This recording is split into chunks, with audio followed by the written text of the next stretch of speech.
Praise lord అండి. అందరూ ఎలా ఉన్నారు? బాగున్నారండి. ఈరోజు దేవుని యొక్క మాటలు, దేవుని ఆశ్రయించుట.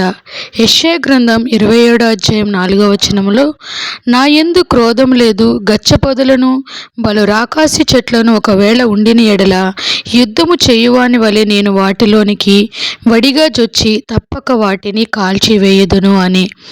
ఇది నాకు ఇష్టమైన వాక్యం అండి. ఎన్నోసార్లు చదువుకొని ఆనందిస్తూ దేవుని స్తుతిస్తూ ఉంటాను.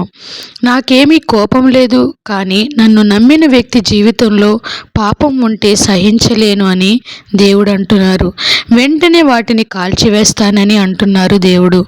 దేవుని ప్రేమించే వ్యక్తికి ఆయన యొద్ద ఇంతకంటే ఏమి భరోసా కావాలి? మనం ఆయన స్వాస్థ్యం అండి. తన కుమారుని విలువైన రక్తంతో మనల్ని కొన్నారండి. జాగ్రత్తగా కాపాడుకునే మంచి కాపరి మన యేసయ్య అండి. మనలో పాపం ప్రవేశిస్తే ఆయన ఊరుకోరు.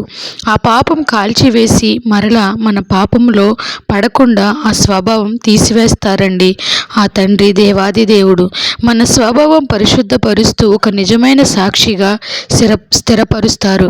అటువంటి ఉన్నత స్థాయిలో మనము కూడా జీవిద్దామా?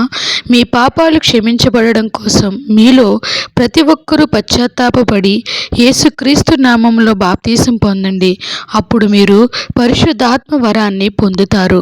ఆదరణకర్త అయిన పరిశుద్ధాత్మను తండ్రి నా నామమును పంపినప్పుడు ఆయన మీకు సమస్తమును బోధించి నేను మీతో చెప్పు వాటన్నిటినీ మీకు జ్ఞాపకం చేస్తాడు అని దేవుడు సెలవిస్తున్నారు. యెహోవా ఆత్మ అతనిపై నిలిచి ఉంటుంది.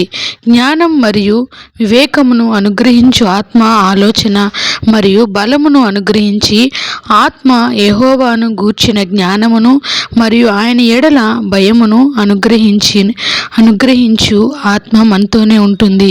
యెహోవా మహాఘనత వహించినవాడు, ఆయన బహుస్తుతి నొందదగిన వాడు, సమస్త దేవతల కంటే ఆయన పూజ్యుడు.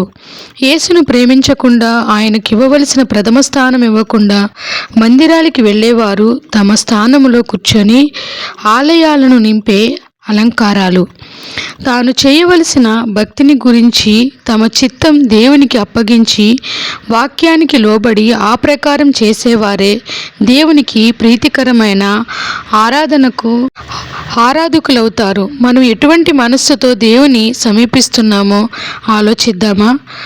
ఆత్మ మన బలహీనతలలో మనకు సహాయం చేస్తుంది. మనం ఎలా ప్రార్థన చేయాలో మనకు తెలియదు, కానీ ఆత్మ వర్ణించలేని మూలుగుల ద్వారా మన పక్షాన విజ్ఞాపన చేస్తుంది. దేవుడి పరిశుద్ధ మాటలు మన వినికిడిలో దీవించునుగాక. ఆమేన్. ప్రైజ్ ది లార్డ్ అండి. Thank you so much.